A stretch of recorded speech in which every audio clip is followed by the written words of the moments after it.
대로 복을 내려 주시옵소서. 예수님 이름으로 기도했습니다. 아멘. 감사합니다. 우리 하나님 말씀 우리 봤죠? 할렐루야. 기도하고 나니까 또 보고 싶어요. 모처럼 만에 세 절이어서 여러분의 기대가 크시리라고 이제 생각을 합니다. 그러나 꼭 짧은 구절이지만 왜 이게 짧은 구절? 원문을 보면 이게 독립적인 그 문단으로 되어 있어요. 그러니까 굉장히 중요하겠죠. 짧은데도 독립을 한 걸 봐서는. 자, 여러분 이 본 구절은요, 예수님께서 나면서 소경된 사람을 이제 고치시는 기적이 있고 난 다음에 그 예수님과 또 이제 그 소경 또 그리고 바리새인들 이런 등등 대화가 이어지면서 유대인들 사이에 그 예수님에 대한 이제 분란이 생긴 겁니다. 분쟁이 생긴 거예요. 많은 유대인들은, 여기서 유대인은요, 성경을 읽으실 때 우리 백성들 그러면은 일반 서민들을 말하고요, 유대인들 그러면 지도자들을 말하는 겁니다. 자, 여기 유대인들은 지도자들인데요, 이 지도자들 중에서 많은 사람들은 예수님이 미쳤다, 귀신 들렸다라고 평가를 했고요. 그리고 왜 그런 사람 말을 듣느냐라고 사람들에게 예수님에게 가지 말고 예수님을 따르지 말라고 얘기하고, 소수의 유대인들은 확실히 믿는 건 아니지만 뭐라고 말하냐면, 이 사람 하는 말이 귀신 들린 사람이 하는 말은 아니다. 그리고 어떻게 귀신 들린 사람이 이런 기적을 일으키냐, 그러면서 뭔가 이 사람은 더 우리가 관찰하고 지켜봐야 될 사람이다, 단순히 미쳤거나 귀신 들린 사람은 아니다, 이렇게 이제 평가를 하는 겁니다. 이 똑같은 예수님, 또 똑같은 예수님의 말씀, 또 똑같은 예수님의 기적을 봤는데 반응이 다르죠. 둘 모두 사실 믿기를 주저하고 있습니다. 오늘 본문은 이제 믿기를 주저하는, 믿지 못하는, 믿으려 하지 않는 이 사람들의 이유가 뭔지, 그것을 우리들에게 이제 알려주는 내용입니다. 사실 여러분, 요한복음은 재미없는 성경입니다. 왜 그러냐면 예수님에 대한 글이 사복음서라 그래서 마태복음, 마가복음, 누가복음, 요한복음이 있는데, 여기서 앞에 있는 세 권인 마태, 마가, 누가는 공관복음 이렇게 하고 요한복음을 별도로 둬요. 이유는 뭐냐면은 공관복음은 주로 예수님이 행하신 일들을 이제 기록하고 대체적으로 시간의 흐름에 따라서 어떤 일들을 행하셨는지를 관점의 차이에 따라서 이렇게 기술했다면, 요한복음 무엇을 하셨느냐가 초점이 아니고 요한복음은 예수님은 어떤 분인가라고 하는 예수님 존재에 대한 얘기입니다. 그러다 보니 아무래도 영적인 것이고요. 또 그리고 또 이 내용이 어떤 여호수아나 출애굽기처럼 막 깨부시고 일어나고 기적이 나고 승리하고 이런 초점이 아니라 이 존재에 대한 거니까 대단히 철학적이고 또 신학적인 그런 내용이다 보니까 요한복음은 여러분 호불호가 갈립니다. 어떤 사람들은 요한복음 참 재밌어요. 그러면 이 사람은 예수님 자체에 대한 관심이 있는 사람이에요. 궁금한 거죠. 근데 이제 반대로 요한복음 읽으면 어렵고 힘들어요, 그런 사람들은 지금 당장 뭔가 나한테 일어나야 돼, 하나님의 역사가 일어나고 변화가 일어나고 하는 거에 초점을 가지고 있는 사람일 수 있습니다. 다 좋아요. 다만 제가 오늘 지금 이 짧은 세 절의 말씀을 전할 때 굉장히 중요한 말씀이라고 하는 걸 전하고 싶어요. 그리고 이 말씀에 여러분이 지금 시작할 때 여러분 집중해 주시고 여러분 몰입도 높게 이 설교를 경청해 주셨으면 좋겠다. 왜냐? 이 말씀은 여러분의 믿음 생활에 매우 결정적인 키워드를 제공합니다. 그래서 이 말씀을 여러분이 받아들이게 된다면 엄청난 변화가 일어날 수 있는 촉매제 같은 말씀입니다. 여러분, 이 귀한 진리의 말씀에 여러분이 함께 적극적으로 긍정적으로 여러분 함께 해 주실 수 있기를 주의 이름으로 부탁을 드립니다. 자, 먼저 이 내용은 아주 간단합니다. 19절을 한번 보십시오. 분쟁이 다시 일어났다 되어 있습니다. 여기 다시 일어났다는 것은 요한복음만 하더라도 이 유대인들 또 바리새인들이 갈등이 이번 본문까지 합쳐서 3번이 나옵니다. 그러니까 이 사람들은 지금 이제 뭐냐면 예수님이 하신 일, 예수님 말씀을 보면서 계속 고민이 돼요. 그리스도인 것 같기도 하고 아닌 것 같기도 하고 귀신 들린 것 같기도 하고 또 이 사람은 그렇지 않은 것 같기도 하고 도대체 모르겠는 거죠. 여러분 실제로 우리 요한복음 9장 16절을 한번 볼까요? 가장 가까이에 있는데요. 자, 여러분 한번 찾아보십시오. 거기에 이렇게 기록되어 있습니다. 다 같이 읽겠습니다. 바리새인 중에 혹은 말하되 이 사람이 안식일을 지키지 아니하니 하나님께로서 온 자가 아니라 하며 혹은 말하되 죄인으로서 어떻게 이러한 표적을 행하겠느냐 하여 피차 쟁론이 되었더니 똑같은 거죠. 이게 이제 이 예수가 하나님께로부터 왔느냐 그렇지 않느냐라는 거죠. 그 쟁론이 붙은 거예요. 그 쟁론이 붙은 이유는 다 근거가 있어요. 하나님께로부터 오지 않았다라는 건 이 사람이 안식일 날에 병자를 고쳤기 때문에 안식일을 범했다. 근데 어떻게 하나님이 보냈겠냐라고 하는 그 생각이고, 또 한쪽으로서는 하나님께로서 오지 않고서 어떻게 이런 기적을 일으킬 수 있느냐라고 하는 근거입니다. 여러분 우리 모두는 다 그런 근거가 있고 그 근거를 가진 건 이제 논리가 있겠죠. 어떻든 중요한 거는 이제 그러한 논쟁이 계속됩니다. 그러니까 예수님은 아주 긍정적인 논쟁을 계속 일으키는 문제의 인물입니다. 그러니까 여러분 크리스천들은요 문제를 안 일으키는 사람들이 아니라 정말 필요한 논쟁을 일으키는 사람들입니다. 바울이 그랬고 베드로가 그랬고 예수님이 그랬어요. 말씀대로 진리대로 살다 보면 논쟁이 일어나는 거죠. 논쟁 자체가 나쁜 게 아닙니다. 진리가 명확하게 되기 위해선 여러분 논쟁이 있을 수밖에 없는 겁니다. 다만 이것은 뭐 다른 어떤 논쟁의 싸움을 하자는 게 아니라 분명한 사실은 이 세상 사람들에게는 정말 뭐가 진짜인지에 대한 고민을 하게 하는, 생각하게 하는 그런 존재라는 거죠. 자, 여러분 이 본문을 다시 좀 우리가 돌아가면 19절을 보면 이번 논쟁은 뭐였냐면 이 말씀 때문에 논쟁이 일어났다는 거예요. 분쟁이 일어났다. 여기 보면 이 말씀을 인하여 이렇게 돼 있죠. 자, 이 말씀이 뭐죠? 나는 양의 문이다, 유일한 문이다, 또 나는 선한 목자다라고 하는 말씀이에요. 이 말씀을 하니까 이것 때문에 논쟁이 붙은 거예요. 근데 거기 무슨 말씀이냐면 나는 선한 목자다라고 말씀하면서 나는 양을 위하여 목숨을 버리노라. 충격적인 말이에요. 죽겠다는 얘기를 한 거예요. 그러면서 나는 이 생명을 버릴 권세도 있고 버리지 않을 권한도 나한테 있다. 그러니 내가 이것은 내 자의적인 것이고 내가 자의적으로 내 목숨을 너희를 위해서 내어놓는다. 한마디로 나 죽는다 그거죠. 근데 거기서 끝난 게 아니라 더 얘기한 건 이 얘기를 내가 양들을 위해 죽는 걸 아버지께서 나에게 하셔서 내가 아버지로부터 이 계명을 받았다라고 말씀하신 거예요. 그러니까 이 바리새인들, 이 유대인들이 들을 땐 아니 뭐 죽는다는 걸 이걸 하나님이 시켰다는 거 얘기를 하니까 이게 받아들이겠습니까? 예를 들어 여러분 제가 여러분들한테 갑자기 설교를 하다가 사실 제가 여러분 그동안 말씀을 못 드렸지만 여러분들을 살리기 위해서 제가 죽어야 됩니다. 조금 있으면 제가 죽을 것입니다. 그러면 왜 죽어 갑자기? 이해가 안 돼. 그러니까 유대인들이 왜 죽어? 이런 거예요. 도대체 왜 죽는 거야? 이유를 모르는 거야. 왜 죽을 이유도 모르겠고 하나님의 언약과 그 새 언약에 대한 복음에 대한 이해가 전혀 없는 거예요. 오로지 율법 이걸 지키면 구원이고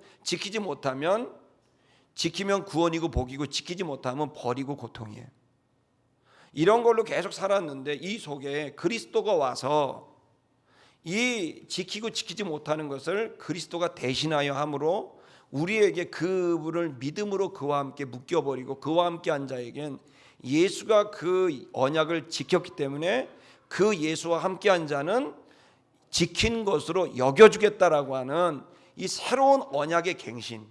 그 전의 언약은 내가 하나님의 말씀을 지키냐 못 지키느냐라고 하는 내가 하느냐로 결정했지만 내가 할 수 없으므로 그리스도를 보내서 그리스도가 대신하여 그 삶을 살고 그리고 그것을 통하여 그 그리스도를 믿고 함께 된 자에게는 하나님이 영원히 사랑의 관계를 복의 관계를 주겠다라고 한 새 언약을 주신 거거든요. 그게 새 언약이 새로운 언약이 바로 복음이었던 거죠. 근데 이걸 위해 예수님이 이제 오시고 그 새 언약을 성취하려고 오셨는데 사람들에게는 지금 옛 언약밖에는 없기 때문에 예수님이 하시는 얘기를 이해할 수가 아예 없었던 거예요. 예수님은 최대한 것을 이해시키기 위해서 비유로 말씀하시고 자신의 삶으로 계속 보여주시지만 대단히 어려웠던, 그러니까 유대인들이 쉽지 않았던 거예요. 믿기가 어려웠던 거죠. 그래서 많은 유대인들은 예수님이 하는 얘기를 못 알아듣겠고 너무 과한 얘기고 뭐 죽겠다는 얘기하니까 미친 거 아니냐, 귀신 들린 거 아니냐라고 얘기할 수밖에 없었던 거죠. 그래서 20절을 보게 되면 많은 사람들이 예수님을 귀신 들렸다고 말했고 미쳤다고 말했습니다. 그리고 그의 말을 왜 듣고 앉아있냐라고 하면서 사람들이 예수님에게로 가지 못하도록 계속 막았습니다. 그들이 생각할 때 예수는 이제 메시아가 아니라고 생각했고 그리고 우리 공동체를 위협하는 위험한 사람이라고 생각했기 때문에 이 사람을 이제 미쳤다, 귀신 들렸다, 그 전에는 죄인이다라고 얘기했다가 이번에는 아예 미쳤다라고까지 얘기를 하면서 계속 예수님에 대한 부정적인 평가는 커지고 있는 거죠. 자, 21절을 보면 그런데 소수의 사람들이 있었어요. 이 소수의 리더자들은 뭐였냐면 이 사람이 하는 말이 귀신 들린 사람의 말로 보이진 않는다.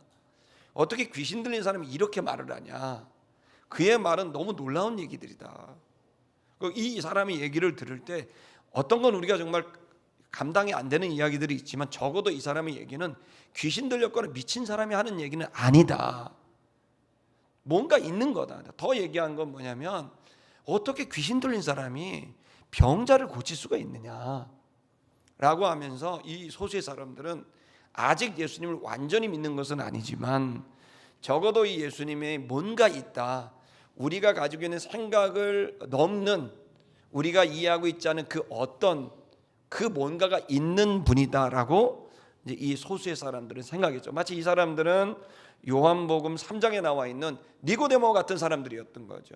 니고데모처럼 이렇게 정말 뭔가 있으니까 그때마다 대중들의 그냥 말에 그냥 따라 휩쓸려가지 않고 진리를 추구하는 이런 소수의 사람들이 있었다는 거죠. 여러분, 신앙생활은 이런 소수의 사람들과 같은 진실과 진리를 추구하는 강단, 힘이 있어야 됩니다. 여러분, 그냥 휩쓸려가면 안 됩니다. 기독교인은 휩쓸려가지 않고 내가 이게 맞느냐라고 하는 걸 최대한 내가 완벽하지는 않지만 적어도 내가 진실과 진리를 추구하고 참된 삶을 출구하려는 용기를 가져야 돼요. 아멘 하세요. 이제 그것이 문제가 될 수도 있지만 그럼에도 불구하고 우리는 그러한 삶을 추구하는 것이 하나님 앞에 갔을 때 가장 합당한 삶의 태도라는 것을 저는 여러분에게 권합니다. 자, 여러분, 왜 사람들이 믿지 않을까요? 여러분 눈앞에서 나면서 소경된 자가 눈 떴어요. 안 믿어요? 도대체 어떻게 안 믿을 수 있냐고요. 여러분, 우리는 그냥 그렇게 쉽게 생각을 해요. 그리고 예수님의 주옥 같은 말씀, 나는 양의 문이다, 난 선한 문이다. 지금 여러분 들을 때 지난주에 여러분 눈이 반짝반짝하면서 엄청 은혜 받고 믿는 게 다 보여요. 그러니까 여러분, 이런 얘기를 듣고 어떻게 안 믿어? 근데 여러분 입장이에요. 우리는 지금 우리가 살고 있는 세상은 우리가 이렇게 믿고 있는 게 정신 나간 것으로 보이는 사람들이 대부분이라는 거예요. 그리고 우리가 지금 이걸 믿고 우리의 삶을 사는 건 저 사람들은 정말 이해할 수 없는 집단이야 라고 생각하는 사람이 전 국민의 90%가 넘어요. 자, 여러분, 우리가 지금 이런 상황이에요. 그런데 이게 교회 안에도 제 친구도 이제 교회를 다니고 안수 집사님인데 제 친구가 이제 장로가 이제 아직 안 됐어요. 근데 그 친구 같은 경우에는 나는 예수를 믿는데요. 근데 천지 창조보다는 난 진화론에 가깝다 이러더라고요. 다윈에게 가깝다 이런 얘기를 해요. 근데 어떤 친구는 교회 다녀요, 집사님인데 어떤 친구는 내가 진짜 예수님 믿고 예수님 날 위해 죽은 거 다 믿는데 부활은 못 믿겠다. 이거 다 이해 안 된다. 그 다음에 또 이게 더 안 믿기는 게 되게 뭐냐, 다시 오는 건 더 못 믿겠다. 내가 죽으면 내가 어떻게 천국 간다, 이건 내가 믿겠는데 부활하거나 재림은 내가 들을 때 불편하다, 이렇게 얘기하는 사람들이 있습니다. 교회 바깥에도 아예 믿지 못하는 귀신 들렸다, 미쳤다, 너희들 미쳤다, 바울이 그런 소리를 들었고, 여러분 수많은 믿음의 사람들이 그런 평가를 들었고, 저도 그런 평가를 조금 들었었습니다.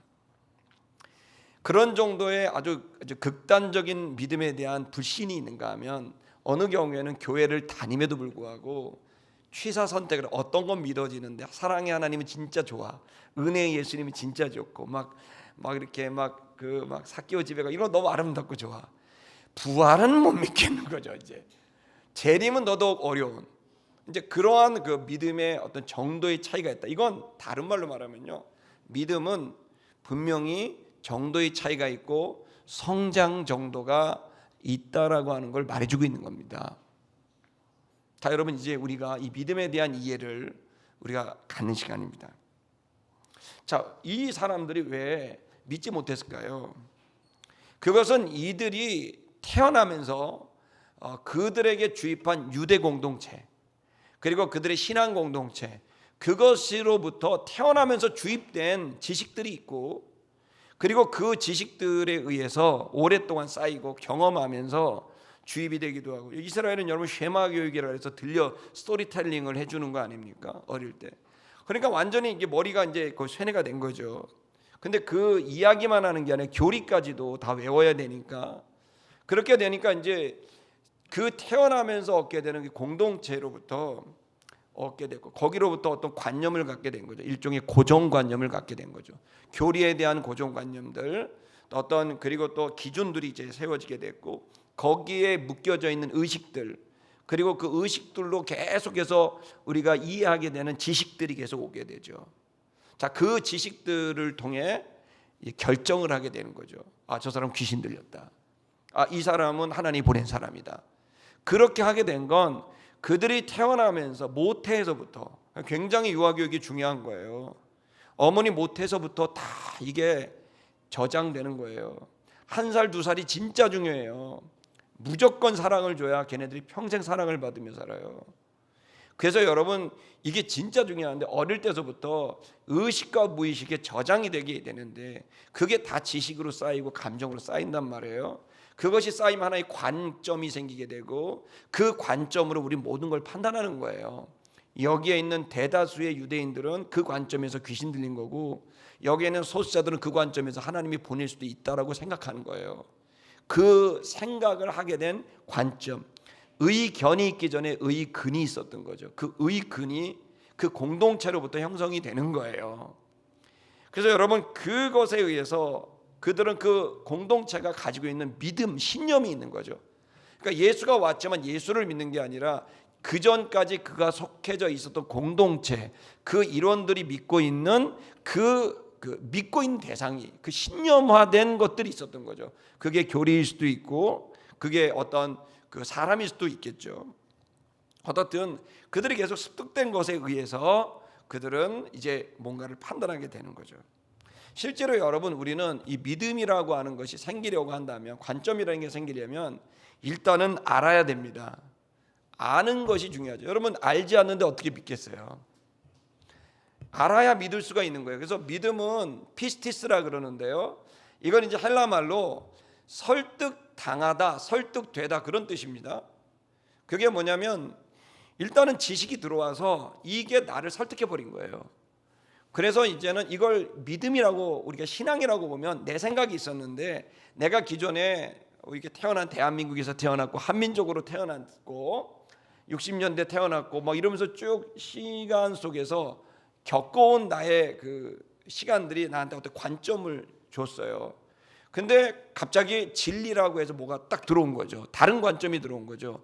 그 다른 관점이 왔을 때 들어보니 내가 생각한 것보다 이 진리, 이 예수의 말씀이 더 옳은 것 같아 라고 설득당하는 거예요. 그러면 그 옳은 것 같아라고 하는 것이 뭐냐면 믿는다는 말인 거예요. 그래서 지금 우리들이 계속 믿음이라고 하는 거, 감정이라고 생각을 하는 이유는 그 순간이 상당히 짧고, 어떤 경우에는 믿겠다라고 하는 순간이 상당히 짧고 그 믿게 되는 지식도 생각보다 짧아요. 어떤 사람들은 사회학자들은 5초 안에 결정된다 그래요. 믿기로 결정 안 돼요. 5초 안에. 보자마자 저 사람 믿을 만한 사람이라고 머릿속에 든다는 거예요. 그럴 정도로 믿는다라는 건 순간적으로 되는 거다 보니까 지식의 양이 많다고 해서 믿는 게 아니에요. 논문을 하고 뭐 엄청난 지식을 읽고 오랫동안 한다고 해서 믿음이 생기는 게 아닌 거예요. 믿음이라고 하는 건 그 지식의 양이 아니라 지식의 질인 거죠. 그냥 주님을 만나는 순간 지식의 질이 너무 대단한 게 와버리면 그냥 받아들이게 돼버리게 되는 것처럼 믿는다라고 하는 거는 양질의 지식을 내가 알게 됐을 때 그 양이 크던 작던 우리의 마음에 동요가 일어나게 되는 거죠. 자, 그래서 여러분 알아야 믿게 되는 거죠. 알아야 믿는 겁니다. 알아야 여러분 믿게 되죠. 알아야 믿게 되고 또 어떻게 됩니까? 믿어야 또 소망을 갖게 되고 소망을 갖게 돼야 또 어떻게 합니까?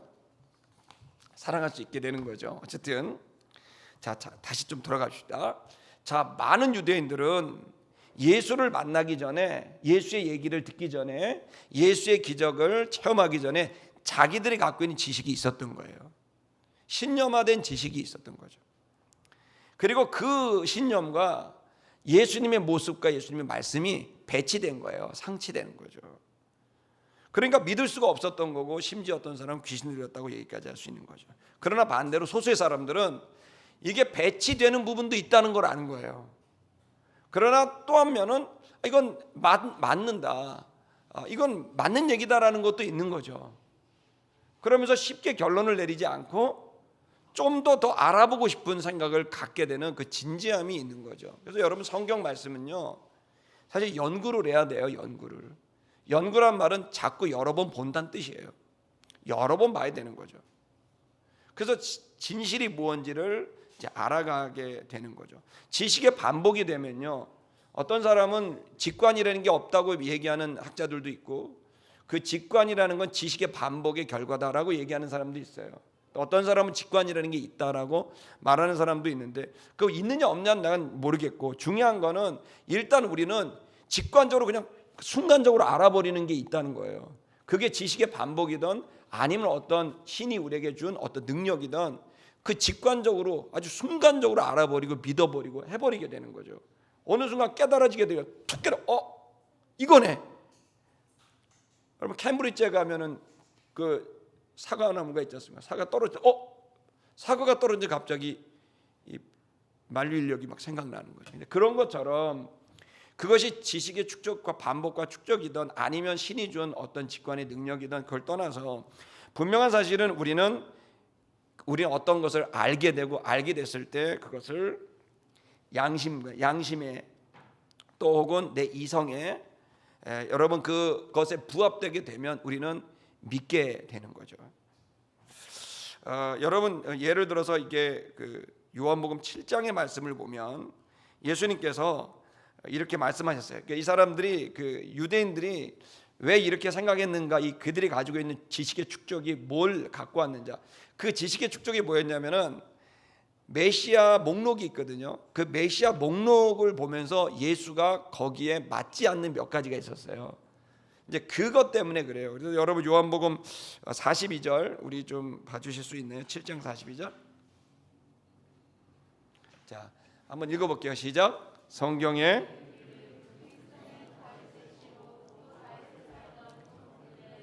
나오리라 하지 아니하였느냐. 그러니까 무슨 얘기냐면 그 예수를 부정하는 사람들의 놀린 거예요. 근거가 뭐냐면 예수는 원래 메시아는 베들레헴에서 나온다고 했잖냐.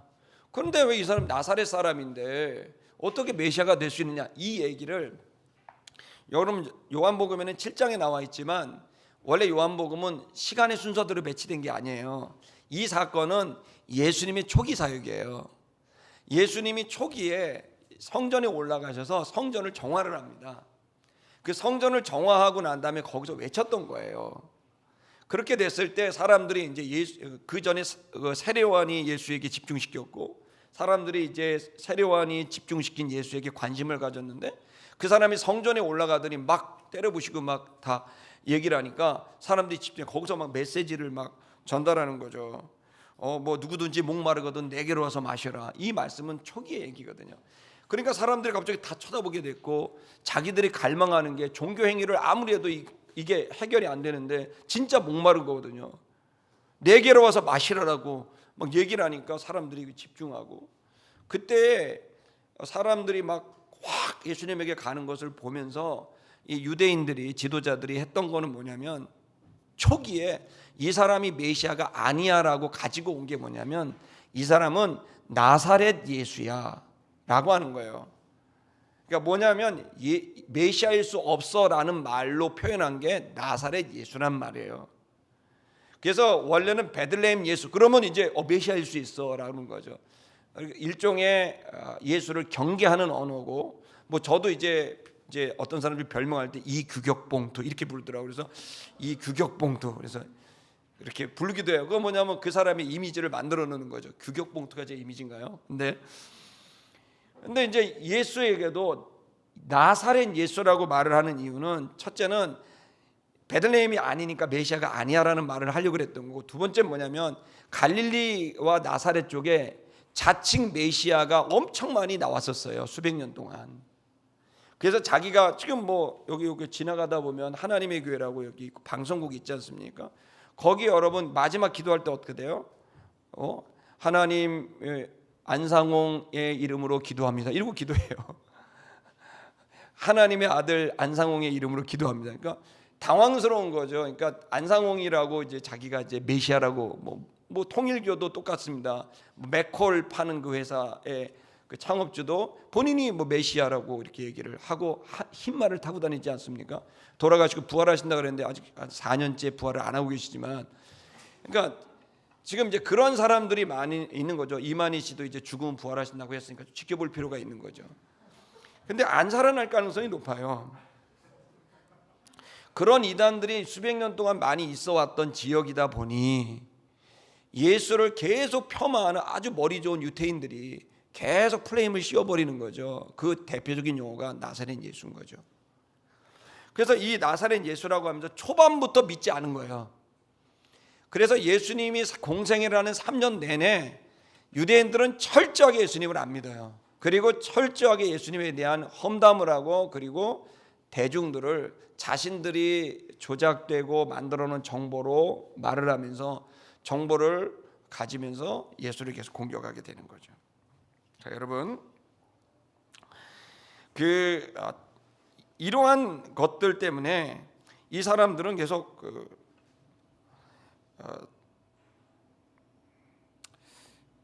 시간이 좀 너무 많이 가서 이렇게요. 그래서 이 사람들이 그러면 진지하게 그럼 이 사람들이 그러니까 뭐냐면, 그래서 이 사람들은 유대인들이 믿을 수 없는 상황이라는 게 사실 당시의 상황이에요. 너무 메시아가 많았고, 자칭 또 그리고 나사렛 출신이고, 또 그리고 사실 그들이 받아들이기에는 그들이 갖고 있는 이제 이 사람이 메시아가 오면 갑자기 대장이 오는 거잖아요. 그럼 30살짜리 대장을 받아들여야 돼. 그럼 바리새인 사두개 이 엄청난 종교 지도자들이 갑자기 무릎을 꿇어야 되는데, 무릎을 꿇기에는 너무 허접한 청년이었거든요. 그러니까 이게 자기의 일상과 상식 안에서 받아들이기도 어려웠고, 또 여러 상황들이 그래요. 그러니까 이제 처음부터 이 사람들은 아니라고 하는 것을 찾으려고 애를 썼던 거고, 결국 아니라고 하는 것들을 이제 찾았어요. 그 나사렛 출신인데. 근데 여러분, 사실은 여기서 이들의 문제는 뭐냐면, 그러면 진짜 이 사람이 나사렛 출신인지를 알아봐야 되잖아요. 이렇게 중요한 정보잖아요. 이것 때문에 메시아가 아니라고 주장했다면 이 정보가 진짜인지를 알아봐야 되는데, 그걸 알아본 사람들이 있어요. 누구냐면 니고데모 같은 사람들이에요. 이 사람들은 요한복음에서 아무도 모르게 찾아와서 예수 당신 누구입니까? 라고 물어본다고요. 그러나 대부분 많은 사람들은 물어보려고 하지 않고 그냥 그럴 거라고 하면서 그 지식을 그냥 받아들여 버리게 되고 고착화하고, 오히려 그걸 더 증폭해서 예수를 완전히 험담하고 예수를 부정하게 만드는 게. 근데 오늘 현대도 똑같아요. 진실과 진리를 추구하는 집단은 굉장히 어려운 건, 그거와 반하는 집단들에게는 굉장히 공격적으로 보일 수밖에 없고, 기독교는 그래서 굉장히 폭력적이고 공격적으로 비칠 수도 있는 집단이에요. 왜냐하면 진리는 여기밖에 없다고 얘기하니까. 그 언어가 굉장히 과격할 수 있어요. 그러다 보면 굉장히 공격을 받게 되고 프레임을 씌울 수가 있게 되는 거죠. 여러분 개인적으로도 크리스천으로 살아갔을 때 그러한 위험이 깔려져 있는 것은 사실입니다. 저도 마찬가지고요. 깊이 있게 알아보려고 하면 좋은데 이 지도자들은 너무나 안타깝게도 그렇게 하려는 생각이 없었어요. 그걸 예수님은 어떤 식으로 표현했냐면 마태복음 23장 27절에 읽어보시겠습니다. 시작. 화 있을진저 외식하는 서기관들과 바리새인들이여 회칠한 무덤 같으니 겉으로는 아름답게 보이나 그 안에는 죽은 사람의 뼈와 모든 더러운 것이 가득하도다. 그러니까 회칠한 무덤, 겉에는 되게 좋고 이뻐 보여요. 그 말은 뭐예요? 되게 아름다워 보이는 거고 좋아 보이는 거죠. 좋은 말하고 뭐 요즘 표현을 하면 공정, 상식 뭐 그런 것들도 너무너무 좋은 거죠. 근데 그 속에는 뭐예요? 그 속에는 그런 게 없다는 거예요. 탐욕이 가득하고 더러운 게 있다는 거죠. 그러니까 이렇게 되면 우리가 즉 국가 지도자들에 대한 비난들이 많은데 나는 그게 국가 지도자들의 문제라고 생각하지 않아요. 저를 비롯한 우리 모두가 그러한 어떻게 되면 표피 문화 속에서 우리가 지금 살아가고 있는 거예요. 그래서 어린아이들도요 잘 보이려고 하고 근데 이게 정도의 차이가 있는데 이게 잘못 고착화가 되면 돌이킬 수 없는 이중적 다중적 삶을 살아가게 하는 원인이 된다고요. 그렇기 때문에 지금 기독교인들이 진리대로 사는 거는 생각보다 까다로워요. 이 까다로운 삶을 우리가 붙잡지 않으면 죄송한데 우리가 빛과 소금이라고 그리스도를 증거하기에는 우리의 삶이 오히려 장애물이 될 수도 있는 거예요. 그래서 정말 우리가 불편하고 어렵고 이것 때문에 진짜 어려워요. 하지만 그럼에도 불구하고 우리는 우리 이 신앙의 고집을 가지고 가야 될 필요성이 충분히 있다. 안 그러면 우리도 여기 있는 것처럼 회칠한 무덤이 남 얘기가 아니라 내가 될 수 있다니까요. 인간은 이기적이에요. 저도 되게 이기적이고 저중심적이에요. 모든 걸 볼 때 제 관점으로밖에 안 보여. 그러다가 정신 차리는 건 말씀을 볼 때거든요. 말씀을 보지 않으면 나도 내 관점으로밖에 보지 않는 이기적인 사람이에요. 나한테 잘해주면 착한 사람이고요. 나한테 별로면 안 좋게 보여요. 저만 그래요? 여러분은 안 그래요? 나 밥 사주고 그러면 되게 좋은 사람처럼 보여요. 할렐루야. 근데 나한테 관심 없으면 저 사람 거짓말하는 사람처럼 보이고요. 그렇다고요.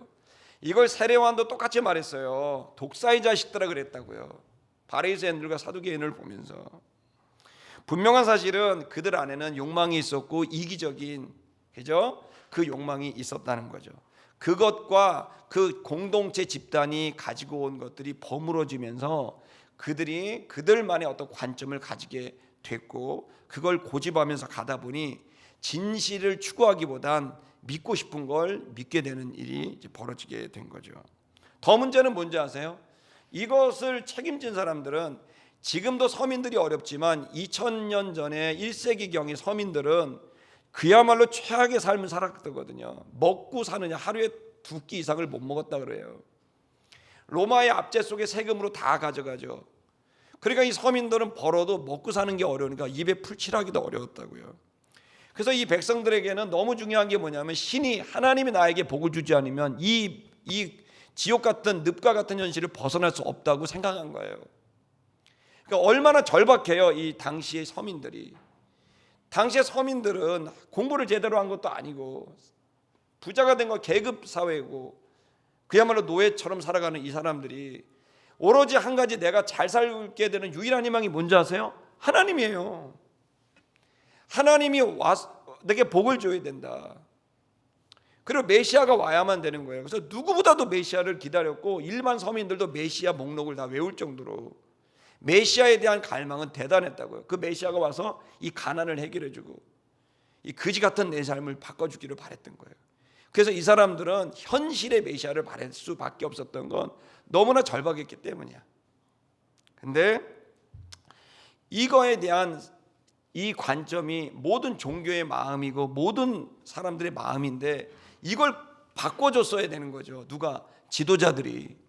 바리새인들과 사두개인 유대인들이 이렇게 살아가고 있는 자들에게 그 현실이 모든 게 아니고 그 현실을 이기고 현실을 넘어 저 영원한 하나님 나라를 가게 되는 사람들은 어떻게 살아가고 어떤 기준으로 살아가야 될지를 가르쳐 줬어야 되는데, 이 지도자들은 지식을 독점했고 이 독점된 지식을 왜곡했고 이걸 교리를 만들어서 이걸 지키면 복을 받아, 여호와가 복을 줘, 이걸 지키지 않으면 네가 어렵게 돼. 그래서 이 백성들은, 서민들은 오로지 희망은 하나님 말씀대로라고 하는, 직접 성경을 보지도 못했을 거예요. 그냥 지도자들이 가르쳐주는 대로 그걸 지키면 복을 받고 그 지도자의 가르침을 지키지 않으면 어려움이 온다. 그러니까 내 가난은 결국 이 말씀을 지키지 못한 거야 라고 하는 결론과 죄책감을 가지며 살아가고 있는 거야. 그러니까 이 죄책감을 이용을 해갖고 네가 이렇게 사는 건 말씀을 안 지켰기 때문이야 라고 너무 간단하게 얘기를 하면서 사람들을 쥐락펴락하고 있었던 지도자들이었다는 거예요. 그런데 이렇게 살아갔던, 즉 너희가 이 말을 지켜야 돼. 그러면 네가 복이고 구원이야. 네가 이 말을 지키지 않아? 너 지금 반성해야 돼, 회개해야 돼. 네가 이렇게 사는 게 그것 때문이야라고 해서 늘 벌벌 떨면서 안식일에 아무것도 못하고 가만히 있고 모든 것이 다 옥죄어서 묶여버리게 만들어놨다는 거예요. 이 종교로, 종교 이데올로기로. 그렇게 되는데 갑자기 예수가 나타난 거지. 그렇게 안 지켰던 사마리아 여인은 남편이 5이나 됐는데, 안 지켜도 너무 안 지킨 음란한 여자인데, 손가락질 받는 여자인데, 그 여자와 대화를 하면서 그 여자의 마음을 축복하시면서 영과 진리로 예배해라.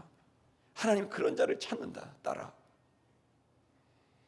지켰냐 안 지켰냐로 계속했던 그들에게 지키고 안 지키고 아무 상관없이 그냥 그 사람을 사랑해주고 은혜를 베푸는 그 예수를 만났을 때 그 대중들은 매국노라고 손가락질 받던 삭개오에게 내가 오늘 밤 네 집에 가서 밥을 먹을 거야. 당시 사람들에게는 이해할 수 없는 그 새로운 복음, 메시아가 오는 새로운 나라에 대한 하나님 나라를 이렇게 보여주시는 거예요. 여러분, 예수님이 왜 병자를 고쳤습니까? 하나님 나라에는 병자가 없기 때문이에요. 왜 예수님이 귀신을 쫓아냈습니까? 하나님 나라에는 귀신이 없어요. 왜 예수님이 사마리아인 같은 죄인들, 삭개오 같은 매국노들을 왜 그들을 품으셨습니까? 하나님 나라에는 그런 사람들도 다 하나님의 백성이 되기 때문이에요. 왜 죽은 자를 살렸습니까? 그분의 나라에는 죽음이 없기 때문이에요. 예수가 한 모든 것들은 그분의 나라에 대한 은유고 그분의 나라에 대한 선언이었던 거죠. 그러니까 백성들이 예수를 만났을 때 눈물이 나지 않을 수 없었던 거고 믿지 않을 수 없었던 거예요. 그런데 믿으려고 보니 지도자들이 만들어 놓은 틀 안에서는 벗어나게 되니까 사람들이 너무나 고민하면서 예수를 따를지 말지 너무 힘들어했던 거예요. 결정하지 못하고 믿기가 어려운 거죠. 그래서 여러분, 누가복음 23장에 예수님이 뭐라 그랬냐면, 십자가에 달리셨을 때 누가복음 23장 34절에 예수께서 이르시되 아버지여 저들을 용서하여 주옵소서 자기들이 하는 것을 알지 못함이니이다. 백성들은 지도자들이 시키는 대로, 지도자들이 알려준 지식대로 그 평가들을 받아들이면서 그 기준에 따라서는 예수를 십자가에 못 박아야 된다고 생각한 거죠. 그 와중에도 빌라도는 고민을 했던 거예요. 즉 진리가 계속 외면당해 온 거예요. 이 지도자들에 의해서, 이 지도자들이 만든 거짓된 이 프레임에 의해서, 기준에 의해서, 구조에 의해서 진리는 계속 외면받아 오게 된 거죠. 그러니 진리가 외면되니 진리에 접근하지 못하게 하니, 예수를 못 가게 하니, 미쳤다 그러고 귀신 들렸다고 하고 그의 말을 듣지 말라고 하니 결국 듣지 못하니 믿을 수 없는 것이고 믿지 못하니 변화가 없는 거죠. 자, 여러분, 오늘 우리는 이 당시의 상황들을 우리가 지금 봤습니다. 자, 그러면 이제 우리가 어떻게 해야 이러한 구조가 그럼 당시만 있냐? 지금도 있다니까요. 지금도 우리 안에는 그 복음주의를 가져간 율법주의가 횡행하고 그것 때문에 죄책감을 이용해서 성도들을 쥐락펴락하는 리더들도 여전히 있는 겁니다. 회개는 너무너무 중요한 일이지만 회개는 주님께로 돌아가게 하고 그 모든 것들을 주께서 다 짊어지셨기 때문에, 여러분, 저와 여러분 가운데 예수의 율법으로 다가오는 예수가 아니라 사랑으로 다가오는 예수를 만나셔야 되는 겁니다. 결국 율법도 언약도 주님이 우리를 사랑의 관계로 오게 하기 위해서 있는 거예요. 여러분이 자식하고 약속을 해. 야, 아빠 뭐 11시까지 들어와. 너도 그러면 너는 9시까지 들어와. 그럼 난 11시까지 들어올게. 약속을 했어. 그 약속을 하고 어겨. 막 벌금 주고 때리고 인디안 밥하고 막 그래. 그 약속은 우리 모두를 위해서 좋은 거지만 지키든 안 지키든 나는 내 아들하고 약속을 하는 건 그와 사랑의 관계를 하기 위해 하는 거지 아들을 죽이려고 한 게 아니에요. 일로 와. 약속 안 지켰어. 9시까지 들어오라 했잖아. 이 자식아. 그게 아니라니까. 지금 우리가 모든 것들은 결국에는 어디를 향하고 있느냐? 율법을 넘어 언약을 넘어 새 언약으로 복음으로 가게 돼서 우리가 그리스도 안에서 참된 하나님의 아들로 그리스도 때문에 구원을 얻고 그리스도 때문에 우리가 새로운 삶을 살아가게 하는 바로 그곳까지 이르게 하는 여러분 그 진리가 우리 속에 있음을 믿기를 바랍니다. 첫 번째 우리가 생각해야 될 건 뭐냐면 이 믿음이라고 하는 것에 대한 가치를 우리가 좀 이해를 해야 됩니다. 그건 뭐냐면 하나님의 관점에서입니다. 믿음은 결국 하나님 주신 선물입니다. 그건 신구약 성경 모두 똑같이 됩니다. 근데 이 하나님 주신 선물인데 믿음은 여기 이제 예수님이 8장에서 이제 한번 다시 우리가 마인드를 한번 해볼 필요가 있습니다. 8장 43절 한번 읽어볼게요. 시작. 어찌하여 내 말을 깨닫지 못하느냐? 이는 내 말을 들을 줄 알지 못함이라. 예수님 말해도 깨닫지를 못해. 이미 내가 딱 틀을 갖고 있어갖고 그래갖고 내 말을 들을 줄 알지 못함이라. 다시 말하면 예수님의 평가는 뭐냐면 이들이 깨닫지 못하는 건 들으려는 마음이 없다는 거예요. 들으려는 마음이 없고 판단하려는 마음만 있는 거야. 몸만 말하면 판단하려고 다. 그러니까 들으려고 해야 되는데 여러분 우리가 1:1 제자양육을 할 때 말씀을 듣고 읽고 그 듣는다는 게 뭡니까? 육신의 청각을 말하는 게 아니에요. 들으라는 말은 설교를 들으라는 말도 아니에요. 그 들으라는 말은 마음으로 들으려고 하라는 그 마음을 말하는 거예요. 예수님 여기서 말하고 있는 거는 아무리 말을 해도 들으려고 하지 않으니까 이 진리가 전달이 안 된다는 거예요. 그래서 아무리 말씀을 2시간, 3시간, 10시간을 해도 들으려는 마음이 없으면 그에게 전혀 그 진리는 소용이 없는 거죠. 마치 뭐가 같냐면 비가 막 내리는데 물을 받아야 되잖아요. 그러면 사발을 요렇게 갖고 물을 받아야 되는데 들으려고 해야 되는데 담으려고 하고 저장하려고 해야 되는데 이걸 딱 엎어버린 거예요. 소나기가 오고 태풍이 와도 한 방울도 안 들어가요. 믿음에 있어서 지금 신앙생활에 되게 중요한 거는 우리의 태도인 거예요. 들으려고 해야 되는 거예요. 소수의 이 유대인들은 들으려고 했던 거예요. 진리와 진실을 알아보려고 했던 거죠. 이 마음이 없이 내게 있는 것으로 판단하려고만 한다면 절대로 여러분이 진리가 여러분에게 접근되기가 어려운 거예요. 마치 사발을 엎어놓은 것 같은 거니까 당겨지지가 않죠. 그래서 예수님이 계속 말하죠. 45절 46절 읽어볼게요. 시작. 내가 진리를 말함으로 너희 중에 누가 나를 죄로 책잡겠느냐?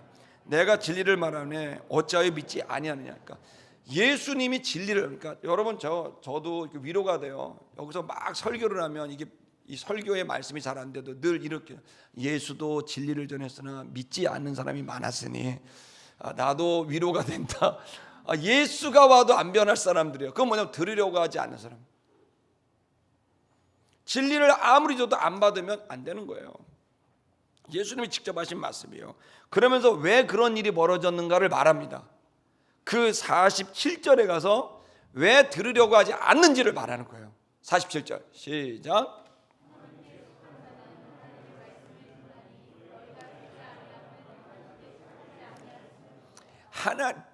하나님께 속한 자가 아니기 때문에 들으려 하지 않는다는 거예요. 하나님께 속했다는 말이 뭡니까?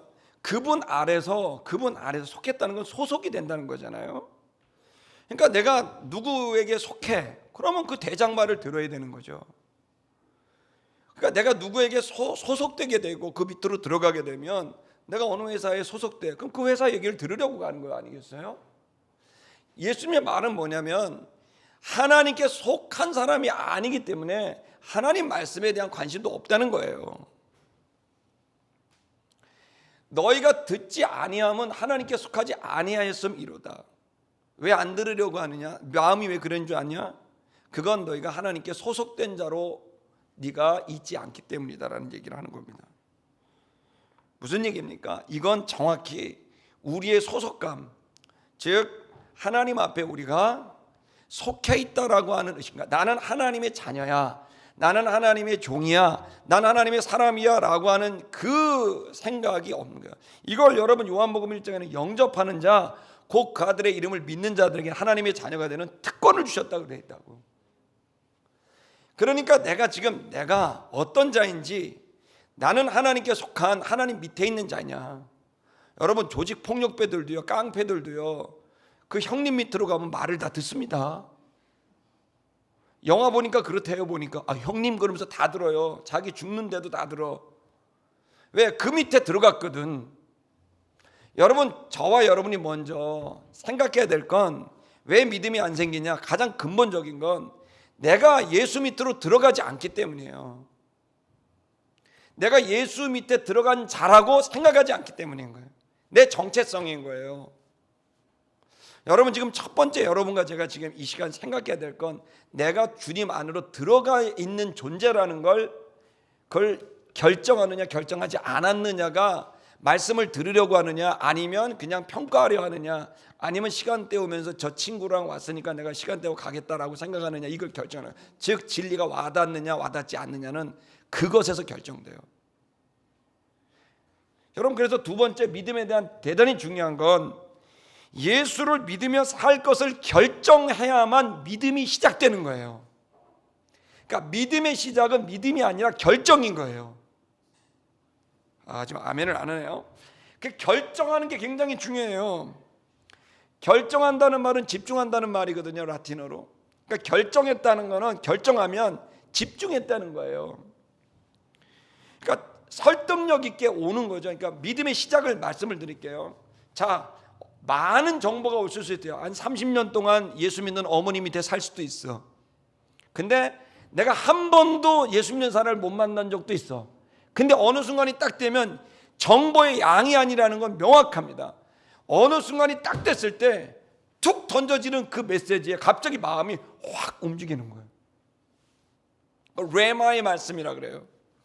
그 레마가 내 안에, 내 심령에 탁 와닿게 됐을 때 심령이 뜨겁기도 되고 눈물이 쏟아지기도 되고 반성이 되기도 하고, 그러면서 어떻게 됩니까? 나 이분을 쫓아가야 되겠다, 이분 밑으로 가야 되겠다라고 결정을 한다니까요. 내가 일생을 이분을 믿으며 살기로 결정을 하는 거예요. 근데 이건 조금 전에 말씀드린 대로 논리나 지식이나 또 직관이나 이런 표현들을 빌리자고 한다면 이런 거죠. 내가 이분 밑으로 가면 내 인생이 뭔가 행복할 것 같고, 이분 밑으로 가면 이 문제가 해결될 것 같고, 이분 밑으로 가면 내 인생에 뭔가 긍정적 변화가 있을 것 같아라고 하는 생각이 내게 올 수 있겠죠.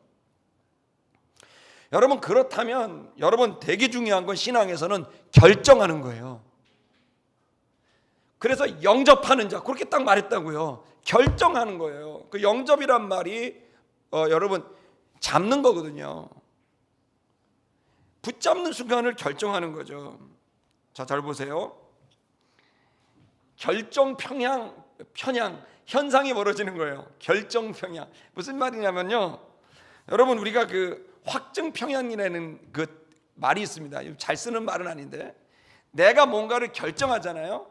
그러면 그때부터 거기에 집중하게 되고 그 편향성을 갖게 돼요. 예를 들어 내가 집을 이제 구하려고, 어느 집을 구할까, 저기 고양시에 구할까, 뭐 어디 성수동에 구할까, 뭐 이렇게 했어요.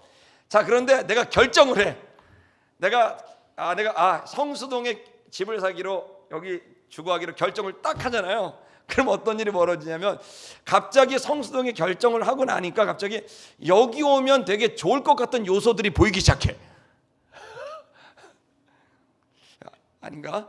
뭐 예를 들어서 여러분이 어떤 물건을 살 때도 이거를 살까 말까 고민을 했는데 되게 웃겨. 우리의 편향성이에요. 살까 말까 고민을 딱 샀어.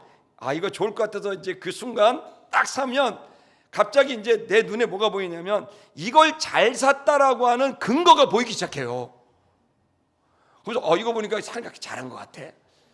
그래서 여러분 뭔가를 갈등하며 산 사람에게는요 부정적인 얘기를 하면 큰일 납니다. 싸움 납니다. 이미 결정된 사람은 잘했다고만 하면 됩니다. 할렐루야. 이게 인간관계야. 왜냐하면 그 사람은 그것만 보이거든. 불안한 마음이 생겼지만 일단 결정을 하잖아요. 그 갑자기 긍정적인 요소가 보이기 시작하는 거예요. 더 많이. 완전은 아니지만 적어도 많은 것들이 보여요. 무슨 얘기냐면 믿음이 똑같아요. 믿기로 결정하잖아요. 내가 예수를 믿기로 결정했고 예수의 말씀을 믿기로 결정했고 예수님이 하시는 능력이 있다고 나는 그분의 능력을 내가 분명히 믿기로 결정을 하잖아요. 그렇게 되면 그 확증 편향이 생기면서 그 더 큰 그 지식들이 보이기 시작하는 거예요. 내가 못 봤던 지식들이 보이는 거예요. 그러면 보이는 순간 믿음은 더 배양이 되는 거예요. 믿음은 더 단단해지고 더 커지게 되는 거예요. 눈이 열리는 거예요. 드디어. 그래서 기독교는 알아서 믿는 게 아니고 믿어서 안다는 말을 하는 거예요. 그래서 믿기로 결정하는 게 가장 중요해요. 그래서 예수님이 마지막에 너희는 가서 모든 족속으로 제자를 삼아 아버지와 아들과 성령의 이름으로 뭘 주라고요? 세례부터 줘버려라 그랬대요. 그 사람이 완벽한 믿음을 가졌기 때문이 아니에요. 예수 믿으면 나 행복할 것 같아. 예수 믿으면 나 잘 될 것 같아. 예수 믿으면 내가 올바로 살 것 같아. 그럼 세례를 줘버리라는 거예요. 그러면 그 세례를 주고 나면 거기서부터 뭐가 생겨? 믿음이 팽창하게 된 거예요. 반대로 그 사람의 입장에서 결정을 하면요 어떤 일이 벌어지지 않아요? 여러분 결정이 얼마나 좋은 거냐면 결정하면 행복해져요. 일단 마음이 편해. 에라 모르겠다 결정. 그러면 아예 나 잘래 그래 버린다고. 그 전까진 잠을 못 자. 근데 잠 못 자고 막 고민하다가 결정을 에라 모르겠다 하잖아요. 그럼 마음이 편해. 되든 안 되든 죽이든 마비 되든 결정했어. 나 잘래. 그걸 잔다고. 여러분 마음의 평안이 생기고 갈등 구조가 갑자기 정리가 되는 거예요. 진짜 고민은 갈등하는 거거든요. 믿기로 결정을 하게 되면 평안이 생기고 평안이 생기면 여러분 마음이 좋으면 뭐예요? 감사도 생기고 감사가 생기면 기쁨이 생기고 그리고 어떤 일이 벌어집니까? 나에게 든든한 분이 계셔. 내가 믿었어. 나에게 든든한 분이 계셔. 그럼 믿거든요. 그럼 이제 든든하죠. 그럼 또 무슨 생각이 들어요? 저 미래가 기대가 돼. 내가 확증을 하잖아요. 결정을 하면 든든한 분이 있다고 하는 생각이 들어와요. 안정감이 들어와. 그리고 난 다음엔 그게 그걸로 끝나잖아. 그 믿음이 뭘로 가냐면 미래에 대한 소망으로 가는 거예요. 저 미래가 괜찮을 것 같아. 은근히 괜찮을 것 같아. 내가 괜히 행복할 것 같아. 잘 될 것 같고 자녀들도 잘 될 것 같아. 미래에 대한 소망이 생겨요. 그러면 어떻게 되냐? 소망이 생기고 나면 어떠냐? 오늘 내가 좀 손해봐도 미래에 잘 될 것이고 나를 지금 도와주는 분이 계시기 때문에 사랑의 희생을 할 수 있게 되는 거예요. 헌금도 하고 봉사도 하는 이유가 거기서 오는 거예요. 그러니까 믿음과 소망과 사랑으로 이어지게 되는 거예요. 순서가 정확히 그렇게 되는 거예요. 그래서 여러분 지금 이 믿음의 시작이 그럼 뭐냐? 결정이라는 거예요. 믿기로 결정하는 거예요. 누구를? 주님을. 그리고 주님의 말씀을. 그리고 주님의 능력을 믿기로 결정하는 거예요. 그럼 믿으면 그 다음엔 믿음은 결정을 하면 그 결정과 믿음이 갑자기 드라이브가 걸리는 거예요. 특히 절망의 시간에 우리는 결정을 합니다. 예를 들어 제가 목회를 하면서 기억나는 건 어떤 자매님이 계셨는데 5살 된 아들이 있었어요. 근데 이 자매님은 회사에서 오너가 기독교인이라 매주마다 예배를 드렸어. 예배를 드리는데 4, 5년을 다녔는데 예배 시간만 되면 바깥으로 나가. 예배가 싫어서. 입만 열면 기독교인들은 이중적이야. 맨날 그런 말을 했어. 그 예배를 드리면 갔든지 뭐 어쩔 수 없이 그냥 뒤에서 앉아 있든지 예배에 전혀 참여도 안 하고 그러고 있었다고. 부정적이었어. 근데 자기 아들이 갑자기 큰 어려움을 당해서 병원에서 지금 생사가 지금 왔다 갔다 한다. 빨리 오시라고 그러니까 이 자매가 차를 타고 가다가 자기도 모르게 아버지 하나님 그래서 아버지 하나님 살려주십시오. 살려주시면 제가 평생을 주님의 자녀로 살겠습니다.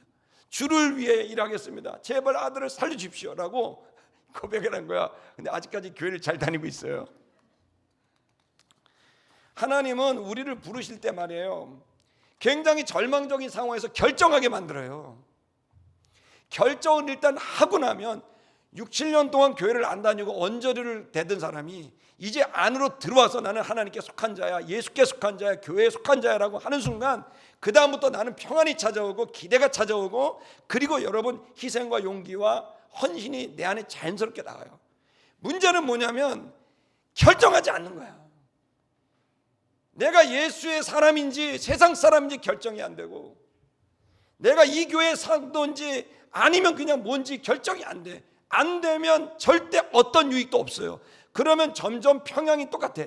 결정이 안 되면 부정적인 게 더 많이 늘어나는 거예요. 결정이 되면 긍정적인 게 더 많이 늘어나는 거고. 그게 우리가 갖고 있는 연약함이라고요. 특성이라고요. 확증 평양 현상이 우리 속에 있어요. 그게 우리를 점점 완전한 단단한 믿음으로 가게 하든지 아니면 헐거운 믿음으로 가게 하든지 그 방향을 결정하는 거예요. 그래서 여러분, 믿음에서 가장 중요한 건 믿기 전에 믿기로 결정하는 거예요. 안 믿는 분위기라 또 계속하겠습니다. 어쨌든 이거 다 설명 못해. 자, 믿기로 결정을 하게 되면 그 다음 믿음은 어떻게 클까요? 오로지 한 가지로 커요. 성경 말씀으로. 여러분, 어떤 사람은 제자 양육으로 큰다 그러고, 어떤 사람은 간증을 들어서, 어떤 사람은 뭐 설교를 들어서. 여러분, 설교를 들어서 성장하는 것도 설교 안에는 말씀 때문에 성장하는 거예요. 간증을 들어서 내 마음에 성장이 되는 것도 간증이 아니라, 그 사람 얘기가 아니라 예수 얘기, 성경이 그 속에 있어서 그게 내 안에 들어와서 날 변화시키는 거예요. 제자 양육 그 내용으로 바뀌는 게 아니라, 그 제자 양육을 하는 리더의 말이 아니라 그 제자 양육 속에 담겨져 있는 하나님 말씀이 내 안에 들어와서 그 말씀이 나를 믿게 만들어 버리게 되는 거예요. 여러분, 지금 생각을 해봐야 됩니다. 저는 이 성경이 너무너무 중요한데 정말 안타깝게도 결정이 안 된 사람이 너무 많고, 현대 기독교인들은 도대체 교회를 가는 건지 교회를 안 가는 건지 결정이 안 돼. 예배를 드리는 건지 확실하게 결정하는 법을 해야 성장을 하는데 확실하게 결정하지 않고 계속 가요. 왜? 자기 안에 뭐가 남아있는 거예요. 결정 요소들이. 그러니까 뭐가 가지를 못해. 두 번째는 뭐냐면 결정을 했는데 그 다음 뭐냐면 성장이 오지 못하는 건, 정확히 말하면 우리의 믿음은 결국 하나님과의 관계성인데, 하나님과 관계한다는 건 대화한다는 거 아니에요. 결국 말씀과 기도밖에 없는 거예요. 근데 만약에 말씀이 없이 기도를 갔다, 그러면 내 얘기만 있는 거예요. 그러면 그 속에 당연히 믿음이 있을 수가 없어요. 믿음은 들음에서 나고 들음은 그리스도의 말씀으로 말미암는다는 말은 주님의 말씀과 의견이 들어와야 그것에 대한 믿음이 생기는 건데, 여러분 보세요. 사기꾼들, 이단들 얼마나 교리가 황당합니까? 어떻게 안상홍 이름으로 기도를 하냐고요. 지금 들으면 웃잖아요. 근데 거기에 수만 명이 있다고요. 그 사람들이 대학 졸업 때 대학원 졸업자들, 박사 학위자들도 허당한다고요. 왜 그런 일이 벌어진 줄 아세요? 인간의 연약함 때문에요. 자꾸 들으면 믿어져요. 인간이 자꾸 보는 대로 거기에 대한 말씀대로 편향성이 있다니까. 그러면 안상홍이 좋은 것들이 보이기 시작한다고. 그래서 교제가 중요한 거예요. 쓸데없는 사람들하고 자꾸 만나면 쓸데없는 생각밖에 없는 거예요. 내가 어디와 교제를 해야 되느냐? 물론 교인도 중요해. 그것도 필요해. 근데 그 전에 더 중요한 건 하나님과 교제해야 돼요. 하나님의 말씀이 들어와야 되는 거예요. 여러분, 하루에도 얼마나 많은 양을 먹습니까? 몇 칼로리 막 제가 쪼꼬바 몇 개를 먹었더니 우리 딸이 그거 한 밥그릇 두 밥그릇 먹은 거라고 나한테 얼마나 구사를 주는지. 쪼꼬바가 그게 세 개가 두 밥그릇이니 난 처음 알았는데, 너무 그냥 당이 당겨서 먹었는데. 그래서 제가 얘기를 했어요. 야, 진짜 중요한 건 말씀을 먹는 거야. 그랬더니 뭐래? 그래서 가버리더라고요. 나는 내가 하고 싶었던 얘기인 거야. 여러분, 우리 몸도 땡겨요. 그걸 먹어야 힘을 얻는다고. 많은 사람이 그래. 주일하다 힘이 빠지고 지치고 막 그런데 주일하다 보면 지친다. 그래서 내가 얘기해. 맞다. 당연히 지친다. 모든 일은 지친다. 일하면 안 지키는 건 인간이 아니다. 인간은 육체적인 일이든 영적인 일이든 일하면 지친다. 그래서 뭐를 해야 되느냐? 먹고 운동해야 된다. 먹는 게 뭐냐? 말씀밖에 없다. 다른 거 먹지 마라. 여러분, 목사 설교로 먹으려고 그러지 마세요. 여기 날로 먹어요. 설교만 듣고 성경을 안 보고 여러분 마치 좋지 않은 생수를 먹어야 되는데 콜라 먹은 느낌인 거예요. 저는 그냥 아무것도 없는 성경을 보라는 거예요. 그게 퍽퍽하면 계속 읽어요. 그러면 어느 순간 그 성경 안에 계신 주님이 이교 설교가 아니라니까요. 이교 간증이 아니에요. 성경, 그 성경 구절을 먹으면 처음엔 퍽퍽해도 계속 씹으라고요. 그러면 그 속에 담겨지는 주님을 만나게 되는 거예요. 그러면 거기로부터 여러분 생각해, 이교 설교 듣는 게 좋아요? 예수님 설교 듣는 게 좋아요? 말해보세요 빨리. 섭섭해요? 근데 맞는 얘기예요. 예수님 설교를 들어야 좋지. 나도 양심이 있잖아. 내가 열심히 준비하고 몇 시간을 몇 날을 준비하고 밤새도록 해도 절대로 따라갈 수 없는 분이에요. 그 성경 구절 하나가 나를 들어와서 인생을 바꿔요. 그게 일어나야 되는 거예요. 그게 자연스러운 일이고 당연한 일이에요. 믿음은 들음에서 납니다. 들으려고 하는 마음, 주의 말씀, 그리스도의 말씀. 그래서 여러분 성경 읽기가 어려운 사람들은 내가 이제 권면을 할게요.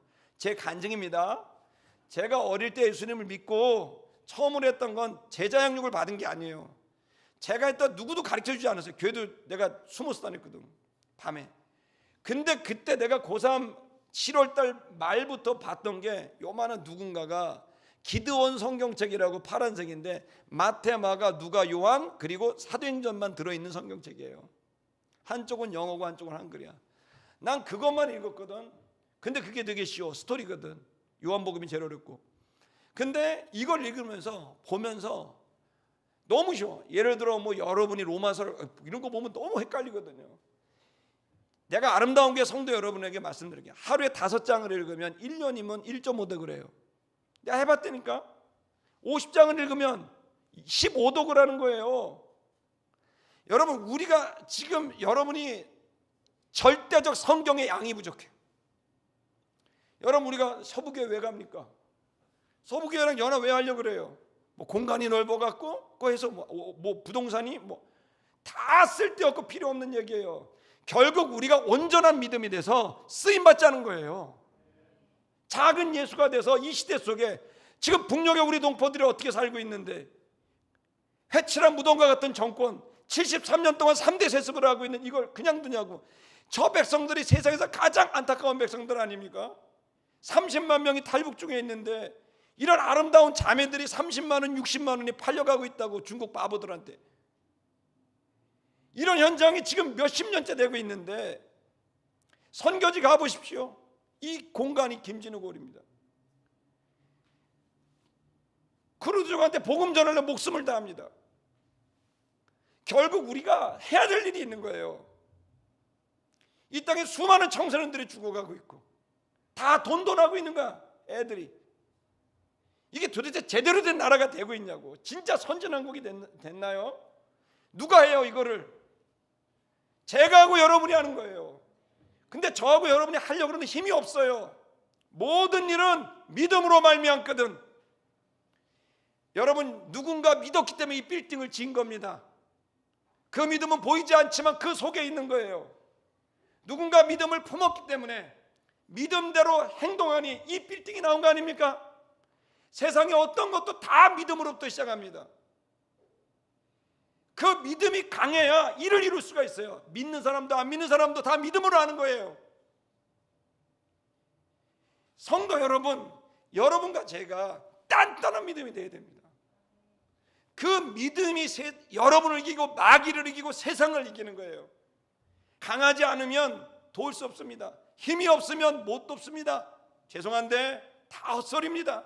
자기 믿음도 흔들려 누굴 돕습니까? 저는 여러분에게 유일한 방법을 제시합니다. 말씀을 무조건 톨레에게 들고 읽어라. 이거밖에 없다. 설교 다 필요 없어. 성경 들고 답이 나올 때까지 읽는 거야. 미친 듯이 읽는 거야. 말씀하셔야 됩니다. 계속. 내가 당신을 찾습니다. 거기에 답이 있어요. 저는 우리 리더들, 아름다운 교회 성도들이 이제 여러분도 그렇게 할 뿐만 아니라 저는 여러분이 성장하기를 바라는데 주변의 사람들에게 말씀을 줄 수 있는 좋은 방법들도 제시하고 싶어요. 예를 들어 비대면에 얼마나 좋습니까? 국가에서 4명 이상 모이면 안 된다 그러잖아요. 그럼 여러분이 마음에 내가 성경을 읽고 나도 믿음이 강해지고 싶다, 내가 성장하고 단단해지고 싶다 그러면 여러분 혼자 하려면 늘 이게 흔들려요. 그럴 때 삼겹줄이 있으면 서로 잘 챙겨줘 사지 않습니까? 그러면 2-3명을 초청을 해요. 카톡방에 초청해. 카톡방에 초청해서 매일 시간을 정해서 5장일씩 읽고 난 다음에 거기서 깨달은 걸 갖고 기도해줘. 그리고 끝. 이것만 여러분이 할 수만 있다고 한다면 날마다 말씀과 기도가 신기한 일이 벌어집니다. 생각이 정리됩니다. 감정이 정리가 됩니다. 분노는 내려옵니다. 절망은 희망으로 바뀝니다. 내 믿음이 내 인격을, 내 삶을 완전히 바꿉니다. 이 말을 믿으셔야 됩니다. 여러분의 눈이 열리기를 주의 이름으로 축복합니다. 노래하십시다. 본문이 짧았는데 제일 길었죠. 중요하다고 제가 얘기했잖아요. 결정이 중요합니다. 아멘. 말씀이 중요합니다. 하나님이 믿음을 선물로 줍니다. 이걸 잊으시면 안 됩니다. 단단해지시길 축복합니다.